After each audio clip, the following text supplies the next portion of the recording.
Last year, Bedtime Stories for Insomniacs won Best Fiction Podcast at the People's Choice Podcast Awards. This year, we hope to do it again, but we need your help. Visit podcastawards.com at the link in the description and vote for Bedtime Stories for Insomniacs under Best Fiction and Best Male Host during the nomination period. And in return, I'll tell you a really cool story. Starting now. Welcome to a very special presentation of the novel A Really Good Day by James Hosek. On its surface, it's a story about a remarkable round of golf. But if you're not a golfer, if you quickly change the channel, if you accidentally come upon a tournament on TV, I encourage you to listen anyway. It's a story about family and friendship. It's a story about redemption and second chances. It's a story about promises made and promises kept. It's a story about once-in-a-lifetime experiences. But most of all, it is one man's love letter to his family. That man was my brother, the author, James Hosek. Aside from being an amazing veterinarian, woodworker, gardener, husband, father, brother, son, and friend, he was a writer. Writers are often told to write what they know. And in this, his first book, he did that in more ways than I can count. It will make you laugh, it will make you cry, and it will make you stand up and cheer. So sit back and enjoy as Jim takes you on a fun, entertaining journey through 18 holes of golf and one man's really good day. Chapter 16. 11th Hole. Andrew received his driver from Eric Peters and stepped up to the tee and analyzed the fairway. Water to the left, sand traps along the right, with some low hills beyond them. It was a fairly long hole, and a good drive would leave him 2 strokes from the green, but with the hazards edging the fairway, this was not the time to try for a 300-yard drive. A slight fade to the left would be appropriate. "Whenever you're ready, Mr. Patterson," announced the red-jacketed official. Another official next to him raised his hand to silence the crowd. Soon they were all quiet. Now was the time to play a little psychological warfare. Scott Hanover had ended up in the water on the last water hole he had played. Andrew hoped he could either draw him into the water on this hole or push him into the sand on the other side. He grinned as he thought of what was going through Hanover's head. He placed his ball down and then looked right at Hanover. The young man was smiling, apparently happy with his lucky par on the last hole. "Watch this," thought Andrew. He whacked the ball and followed it into the air. It soared over the edge of the water hazard before finding the middle of the fairway and bounced slightly to the left, rolling to a stop 230 yards down the fairway. "Excellent," thought Andrew. He walked towards Hanover and met his eyes. "Good drive," said Scott. Andrew simply nodded and took his place down from where Scott was standing. "Nice guy," whispered Paul. "I can hit it farther than that," answered Scott. "Yeah, that's what he wants." "What?" "He's playing you, Scott. He wants you to make a mistake. He needs you to make mistakes for him to win." Paul continued quietly. "Just keep it to the right. Stay away from the water." "Yeah, I sure could use a good quack." Paul nodded in agreement and handed Scott his driver. As Scott walked to the tee box, Paul headed for the golf cart parked 10 yards down the fairway. He glanced at the starter as he passed him. It was the same annoyed official who had quashed the quacking on the 8th hole. Whether or not the lack of a quack was the reason that Scott ended up in the water, he didn't know for sure. But if there was something he could do about it, he would. "Mr. Bateman?" he asked. He remembered the tournament chairman from their earlier meeting after the 9th hole. Carl Bateman turned to face him. "Yes," he answered. His tone was gruff, and he seemed slightly annoyed to be bothered at this moment, as if he was the one approaching the tee. Scott and I have a little tradition on water holes, and the official there seems to be bothered by it, but I really don't think it's that big a deal." "Bothered by what?" "Well, I usually will quack whenever Scott has to tee off near water. Back on the 8th hole, he stopped us from doing it. I guess because it annoyed him." "Well, I don't think it's appropriate," started Bateman. "Let the boy quack, Bateman," urged the other man on the cart. "What?" responded Carl. "He's the duck, for goodness sakes," he growled. "It'll be good for the television coverage." Carl thought for a moment, then yelled, "Henderson!" The red-jacketed man standing near the tee turned to the sound of Bateman's voice. Bateman beckoned him with a finger. Henderson seemed startled to be called by the head of the tournament association. "Wait here," he said to Scott, who was just starting his practice swings. He jogged as quickly as his large frame would let him. Despite the cool weather, he found himself sweating, either from the extra exertion or a sense of apprehension. David Henderson was soon standing next to Carl Bateman in his cart. "Yes, sir?" he asked. "This fellow says you banned him from quacking on the tee." "It was disturbing the other golfers," he answered. "It was not," said Paul. He quickly grew angry at the official's lie. "They were quacking with me halfway through the front 9. Heck, even the camera woman from USA Sports was doing it, and most of the onlookers. It only bothered him." He pointed at the logo emblazoned on the left breast pocket of the man's red jacket. "It was a very distracting practice," Henderson said, defending himself. "Certainly not against the rules," pointed out Bateman. "He can quack," he ordered. "Yes, sir," muttered Henderson. He walked back to his position, this time wiping his face with a handkerchief he had pulled from the rear pocket of his slacks. Paul searched for Ellie and found her. She looked confused.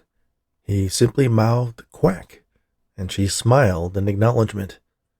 He turned to find Sarah and her friends, walked over, and quickly explained what they should do. Scott was standing on the tee, confused. "On 3, shouted Paul. 1, 2, 3. Scott smiled with realization and appreciation at what Paul had just done. "Quack," bleated out Paul, Ellie, Sarah, the girls, and about a dozen other people who had caught on to what was happening. Ellie listened through her headphones as Jason explained what had just happened. "And that is why he is called the Duck. Apparently he's never seen a water hazard he hasn't liked. Let's see if his little good luck ritual can help him negotiate the water he will find on both sides of the hole." Andrew Patterson stood slack-jawed at the display. He had never seen anything like it in any tournament he had ever played. This was insane. A quack? What was going on? "They call him the Duck," whispered Eric. Scott stepped up confidently to the ball. He looked at Andrew's ball sitting on the course, and then hit his own. It sailed up and over the water, almost a perfect duplication of Andrew's shot, but it rolled another 20 yards past the first golfer's drive. The crowd erupted into applause and quacks at Hanover's accomplishment. Andrew was amazed at the shot and the reaction. How did a noisy, distracting quack allow Hanover to hit a shot like that? He was even in a good position for his second shot. This wasn't right. The guy did have some luck, and it was a factor that Andrew was finding difficult to deal with. "That was amazing," commented Joe Calkin to Ted Lang. "I think Patterson was pretty surprised by that shot." "I think he's in for some more surprises," added Ted. The golfers led the crowd down the fairway. Paul leaned over to Scott. "I thought you used up your quota of amazing shots." "Apparently not," answered Scott. He looked at his friend. "Thanks," he added. "What? Oh, well, it wasn't really fair, so I thought I'd try. Think it made a difference?" Scott just pointed ahead of them to the white ball lying on the fairway. "Right," agreed Paul. Andrew found himself in position to hit ahead of Hanover again.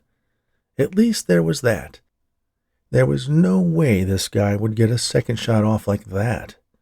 Andrew was 310 yards from the green. He wanted to be about 120 for his third shot, and Eric wordlessly handed him the 7-iron. He'd once again be playing the left side of the fairway.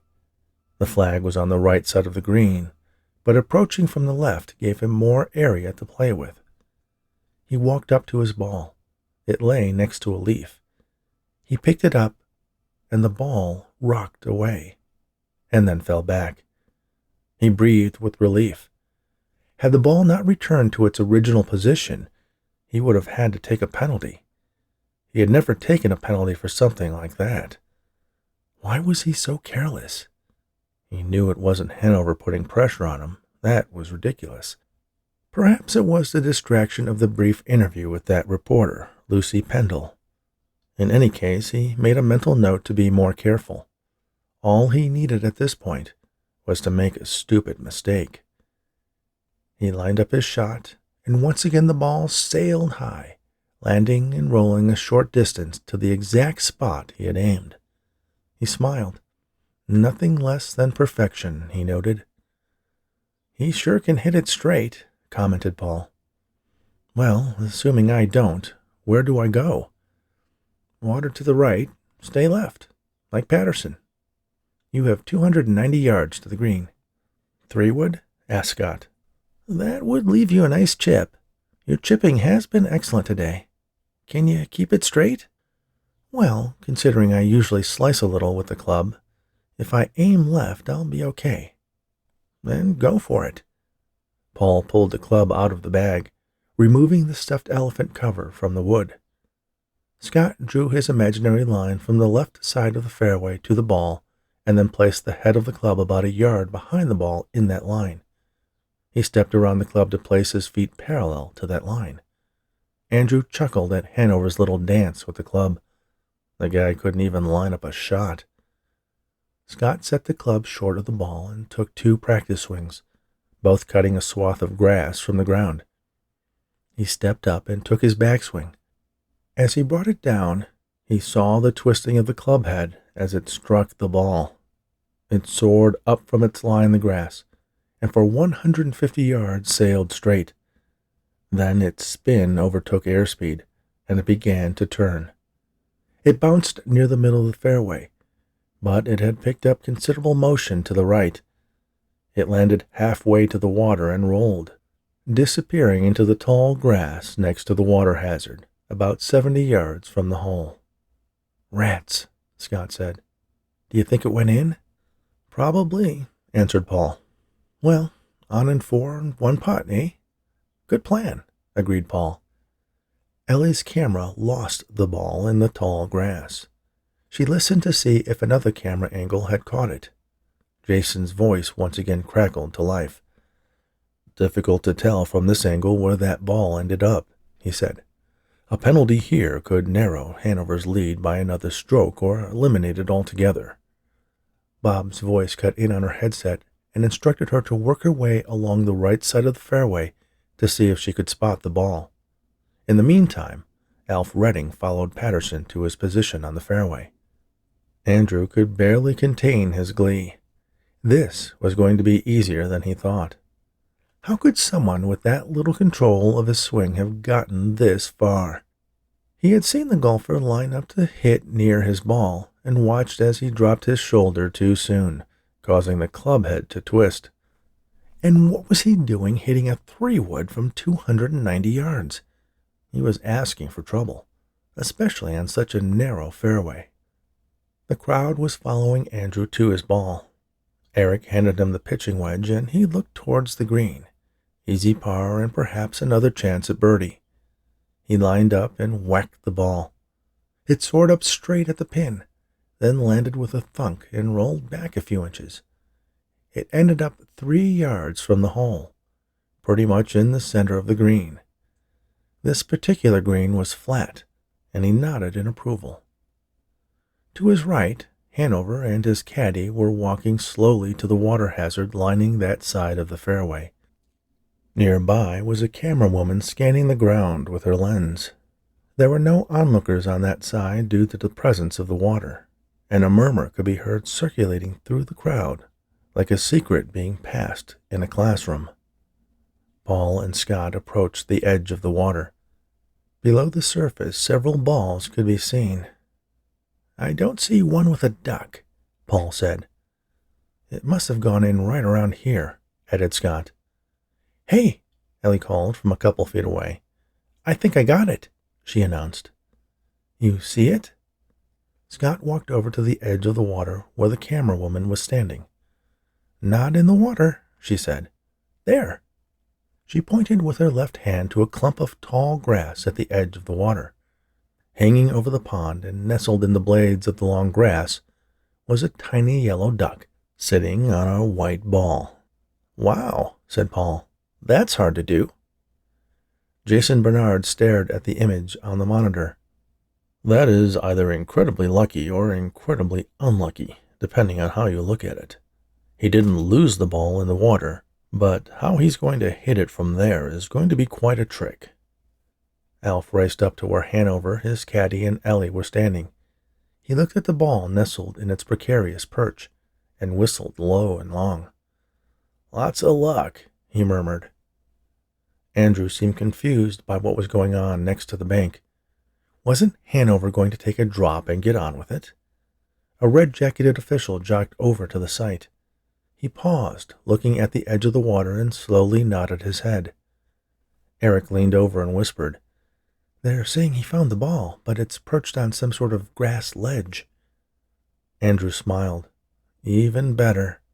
Hanover would try to hit it, and then knock it in the water. He might take the lead on this hole if Hanover's stupidity held. "Are you going to hit it?" asked Paul. "You know me," answered Scott. "I've never seen a lie I couldn't hit." "I know you can hit it. Do you think it'll end up anywhere playable?" "What are my options?" "None, really," interjected the official. "You must play the ball as you find it." "Technically, it's over the edge of the water," said Paul. "He could take a drop." "It has to be in the water," said the official. Then he paused and added, "I think." "Doesn't matter," Scott said. "I'll give it a try." "I wouldn't risk a practice swing," Paul said. "You could knock it off that grass with an easy puff of air." "That's what I figured," agreed Scott. "What do you think, my pitching wedge?" "How do you feel about your sand wedge?" asked Paul. "Not good." "Pitching wedge it is," said Paul. He pulled the club from the bag and Scott took it carefully. The others stepped back as he gripped the club and wiggled the weighted shaft around, getting a feel for the club and trying to line it up in a path that would hit the ball. He aimed for the left side of the green, hopefully avoiding any water. But if he caught it on the toe, he was screwed. He was conscious to avoid twisting the club again like he did on his last shot. "You can do it, Scott," shouted a voice from across the fairway. Scott knew at once that it was Sarah. He turned, shading his eyes to try to pick her out from the crowd. Her bulging stomach gave her away quickly. He smiled and waved and nodded his agreement. "Go for it," shouted other voices in the crowd. "On the green." "In the hole." "Let her rip." Officials started to hush the crowd, and Scott settled in to get ready again. He could do this. It was just hitting the ball with the right touch.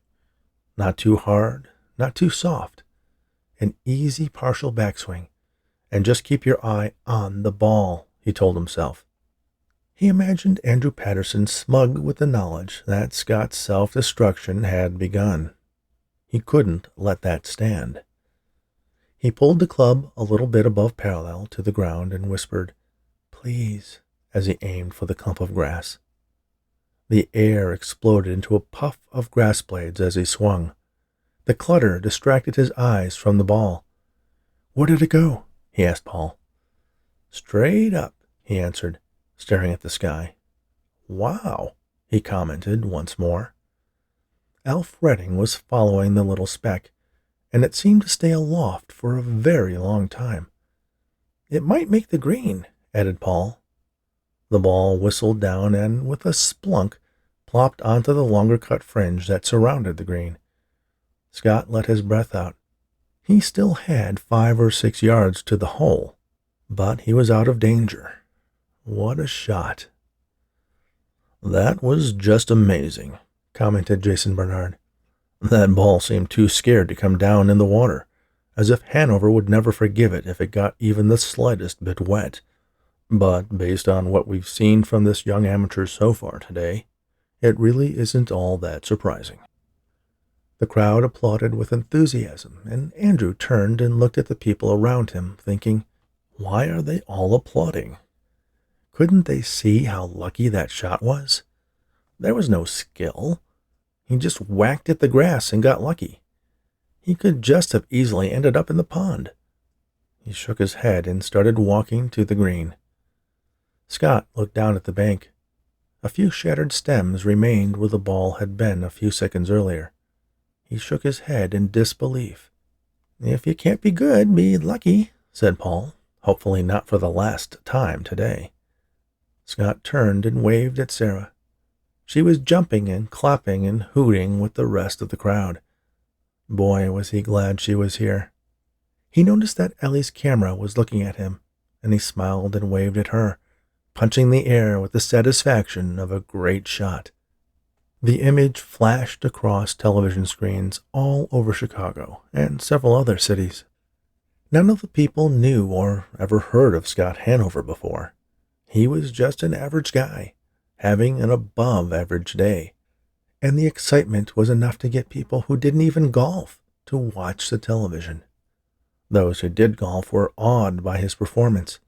He was turning sow's ears into silk purses left and right, and giving Andrew Patterson, top Chicago amateur, a run for his money.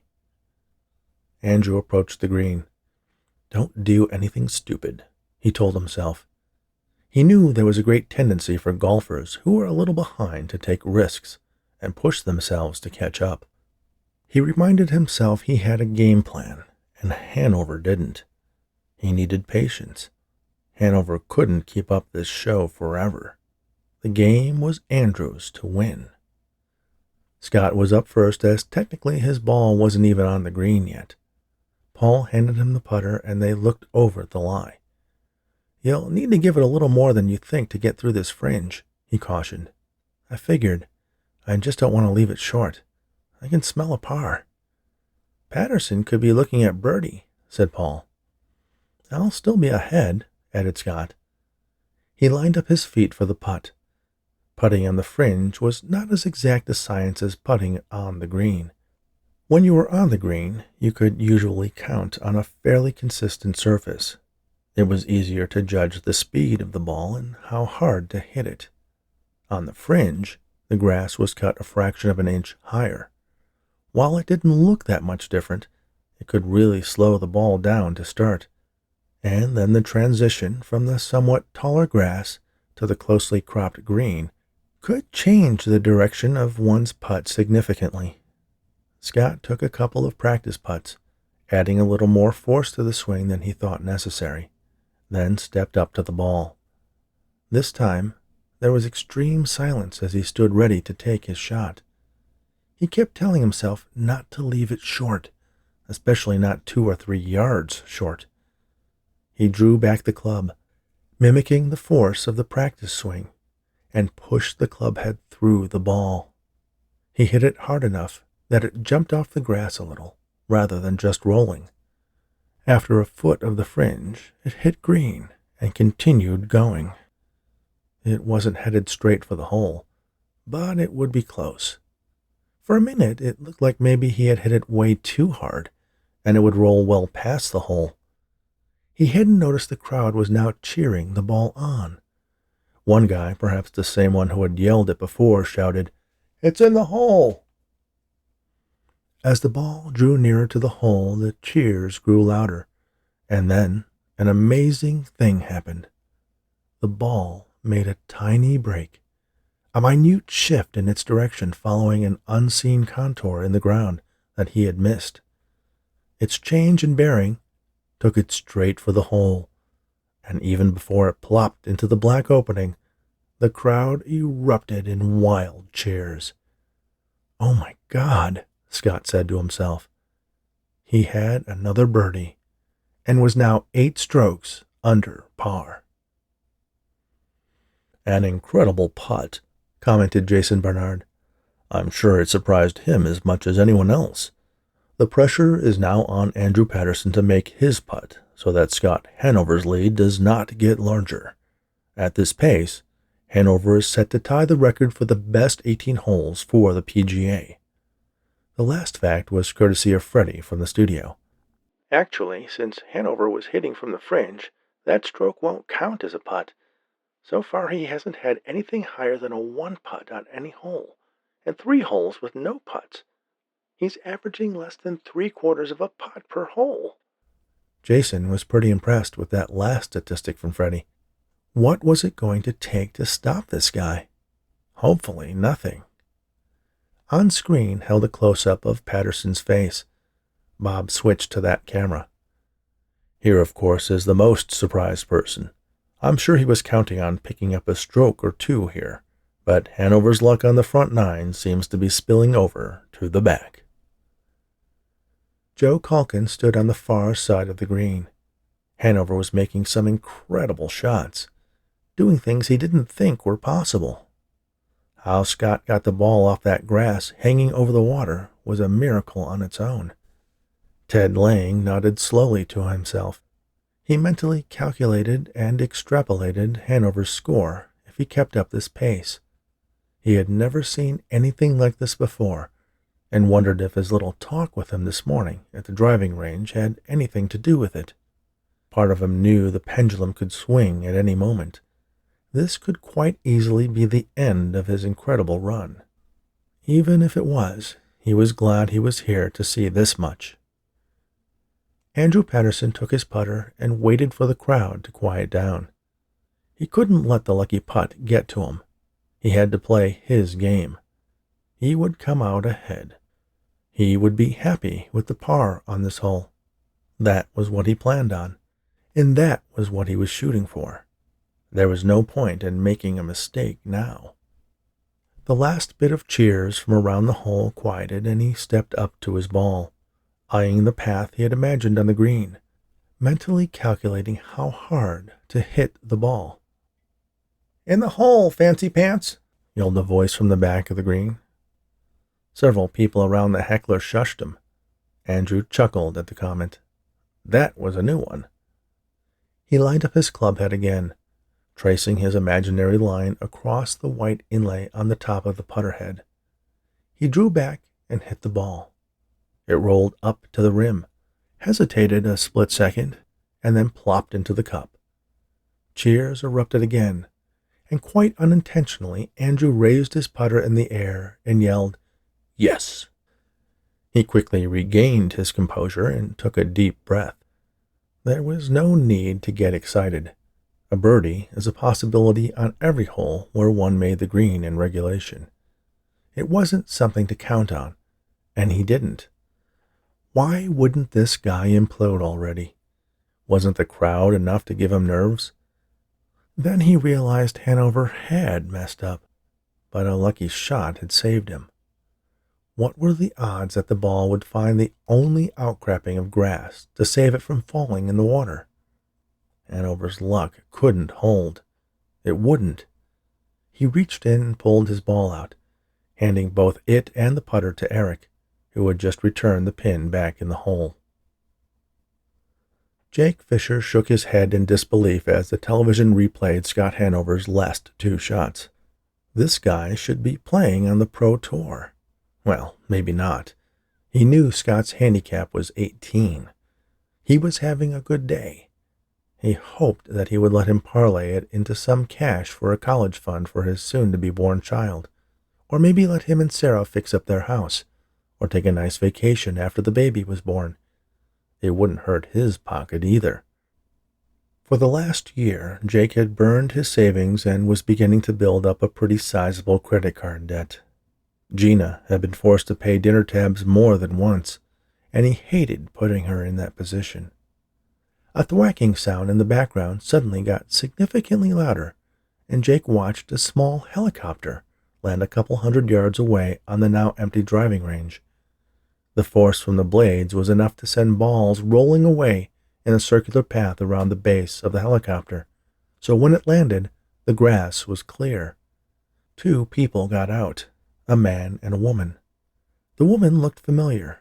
He squinted and his jaw dropped in disbelief. The 2 ducked under the spinning blades and jogged for the cover of the shack, where golfers got range balls and were quickly out of view. April.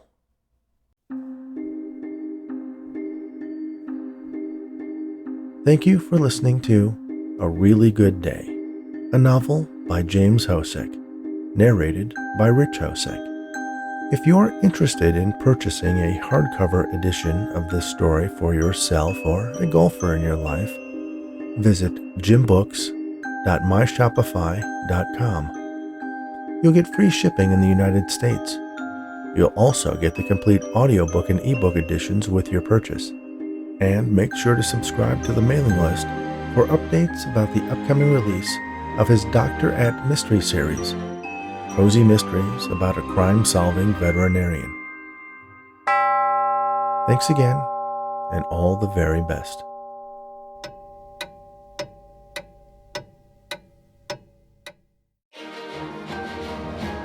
Seriously, if you can pop on over to podcastawards.com and help me out, that'd be great.